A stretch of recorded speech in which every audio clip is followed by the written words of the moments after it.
ఆత్మహత్య చేసుకున్న కౌలు రైతుల కుటుంబాలకు సీఎం సహాయ నిధి చెక్కులు అందించి ఆదుకోవాలని బాధిత రైతుల కుటుంబ సభ్యులు భూపాలపల్లి జిల్లా కలెక్టర్ రాహుల్ శర్మకు ప్రజావాణిలో ఫిర్యాదు చేశారు. ఈ సందర్భంగా బాధిత రైతు కుటుంబ సభ్యులు మామిళ్ల రాజబాబు, పొలం వెంకటమ్మ, బీఆర్ఎస్ నాయకులు జక్కు శ్రవణ్ మీడియాతో మాట్లాడారు. భూపాలపల్లి జిల్లా కాటారంకు చెందిన రామిళ్ల మల్లయ్య 2019 అక్టోబర్ 31న పంటలు సరిగా పండక దిగుబడి రాక పంటలో పెట్టుబడికై అప్పులు చేసి ఆర్థిక భారంతో క్రిమి సంహారక మందు తాగి ఆత్మహత్య చేసుకున్నారని తెలిపారు. అయితే తెలంగాణ ప్రభుత్వం ముఖ్యమంత్రి సహాయ నిధి నుంచి 16 మందికి కౌలు రైతుల ఆత్మహత్య ఆర్థిక సహాయాన్ని అందించుటకు నిధులు విడుదల చేశారని అన్నారు. ఆ 16 మంది లిస్టులో పేరు లేదని, అధికారులు తీవ్ర ఇబ్బందులకు గురి చేస్తున్నారని ప్రజావాణిలో పేర్కొన్నట్టు తెలిపారు. నా పేరు పోరన్ రాజు, మా డాడీ పేరు కృష్ణస్వామి. ఆత్మహత్య చేసుకున్నాడు. కౌలు ఇట్లా పురుగుల మంది అని చనిపోయిండు. పైనుంచి ఇట్లా డబ్బులు వస్తాయి, ఇక్కడికి వస్తే ఇస్తలేదు. మా ముగ్గురు పేర్లు కాకుండా వేరే ముగ్గురు పేర్లు రాశారు, వాళ్ళకి ఇస్తున్నాడు. ఏం కావాలంటారు? మాకు న్యాయం చేయాలి మీరు. నా పేరు రామిళ్ల రాజబాబు, మాది కాటారం. మా నాన్నగారు రామిళ్ల మల్లయ్య 2019 10వ నెల 31వ తారీఖు చనిపోవడం జరిగింది. అయితే త్రివేణి కమిటీ రిపోర్టు చేశారు ముగ్గురు కలిసి, MRO, agriculture officer and SI గారు. కౌలు రైతు ఆత్మహత్య కింద స్కీము పంపించారు. పైకి పంపిస్తే అప్పుడున్న భవేష్ మిశ్రా సార్ గారు మాకొకటి సెక్రటరీకి పంపించామని చెప్పేసి ఒక కాపీ ఇస్తాడు.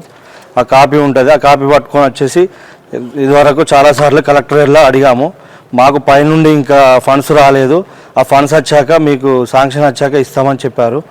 ఆ శాంక్షన్ మళ్ళీ పైకి వెళ్ళాము, సెక్రటరీకి వెళ్ళి సెక్రటరీలో అడిగితే మీరు ఆల్రెడీ డబ్బులు శాంక్షన్ అయినాయి మీ పేరు మీద, 16 మందికి 96 లక్షల రూపాయలు శాంక్షన్ అయినాయి, పంపించాను. అందులో మీ పేరు 15వ నెంబర్ పేరు మీది రామిళ్ల మల్లయ్య అని చెప్పేసి సెక్రటరీలో చూపించడం జరిగింది.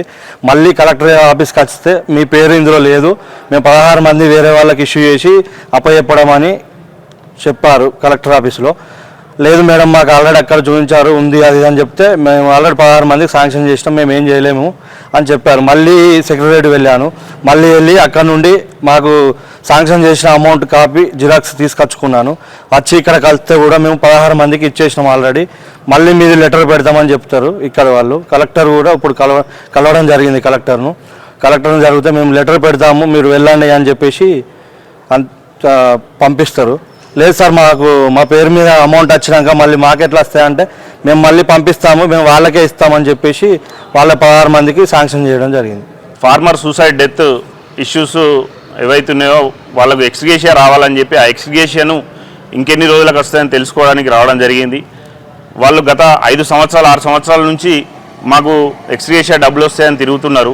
కానీ ఇక్కడికి వస్తే తెలుసుకున్న విషయం, మాకు తెలిసిన విషయం చూస్తే హవాక్ కావాల్సి వచ్చింది. ఇక్కడ జరుగుతున్నది ఏంటంటే రాష్ట్ర ప్రభుత్వం సెక్రటరియట్ నుంచి ఒక 16 మందికి 96 లక్షల రూపాయలు సుమారుగా డబ్బులు ఇవ్వమని చెప్పి ఎక్స్గ్రేషియా వస్తే ఇక్కడ ఎవరైతే 16 మంది ఉన్నారో ఆ 16 మంది ఎలిజిబిలిటీ క్రమం ప్రకారం 16 మందికి బానోత్ రమాదేవి, రామిళ్ల మల్లయ్య, పూలం కృష్ణస్వామి వీళ్ళ పేర్లు తొలగించి వాళ్ళకు ఏదో నచ్చిన పేర్లు ఎస్టీఓకు డబ్బులు ఇవ్వమని చెప్పి రికార్డు చేసి వాళ్ళకు ఇవ్వమని చెప్పి ఆర్డర్స్ ఇచ్చారని, దానికి పూర్తి బాధ్యత కలెక్టర్ గారి ఆదేశానుసారమే ఇక్కడ ఉన్న అధికారులు చేస్తున్నారని, మరి కలెక్టర్ గారికి ఇందులో ఏం ఇంట్రెస్ట్ ఉందో, మరి ఈ పేద ప్రజలు భర్త లేని ఈమె పుట్టగొట్టడానికి ఈయనకెందుకు ఇంట్రెస్ట్ వచ్చిందో మాకు అర్థమైతలేదు.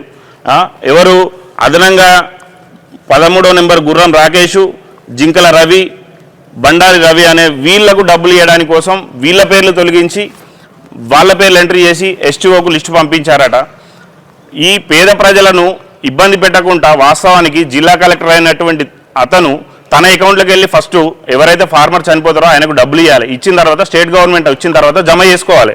కానీ వచ్చిన పైసలు సంబంధిత లిస్టు ఈ 16 మంది పేరు మీద డబ్బులు వచ్చినా కూడా వీళ్ళు సక్రమంగా ఏదైతే వచ్చిన దాన్ని వచ్చినట్టు వచ్చేదే ఇస్తలేరు, చక్కగా వచ్చిన దాన్ని వచ్చినట్టు ఇవ్వకుండా ఇతరుల పేర్లు యాడ్ చేసి వీళ్ళ పొట్ట మీద కొట్టుకుంటా వీళ్ళ పేర్లు తొలగించి వేరే వాళ్ళ పేర్లు యాడ్ చేస్తున్నారంటే దీంట్లో వీళ్ళు ఈ పరిపాలన సౌలభ్యంలో భాగంగా వీళ్ళు ఏ విధమైన పరిపాలన చేస్తున్నారు? అసలే ప్రభుత్వం దగ్గర పైసలు లేవని ఒక పక్కన సీఎం రేవంత్ రెడ్డే బాహాటంగా చెప్తాడు, మళ్ళీ వీళ్ళకి ఎప్పుడు పైసలు వస్తాయని చెప్పి మేము పోయి కలెక్టర్ గారిని అడిగితే కలెక్టర్ గారిని అయ్యా మరి వీళ్ళ పరిస్థితి ఏంది, వీళ్ళకు డబ్బులు ఎప్పుడు ఇస్తారంటే మళ్ళీ మేము ఎండార్జ్ చేసి మళ్ళీ పైకి సీఎం రిలీఫ్ ఫండ్కు పంపిస్తామంటాడు.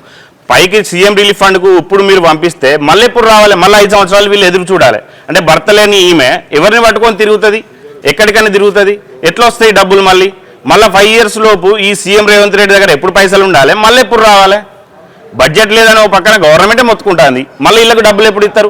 నీకు ఒకవేళ మీరు కలెక్టర్గా ప్రథమ పౌరుడుగా మీకు ఒకవేళ ఆలోచన ఉంటే మీ జేబులోకి వెళ్ళి మీ అకౌంట్లోకి వెళ్ళి ఈ ఎక్స్ట్రా ఇచ్చిన వ్యక్తులకు డబ్బులు ఇవ్వాలి, ఇచ్చి మీరు గవర్నమెంట్ నుంచి తీసుకోండి. కానీ ఈ లిస్టు ప్రకారం 16 మందికి వచ్చిన డబ్బుల్లో వీళ్ళ పేర్లు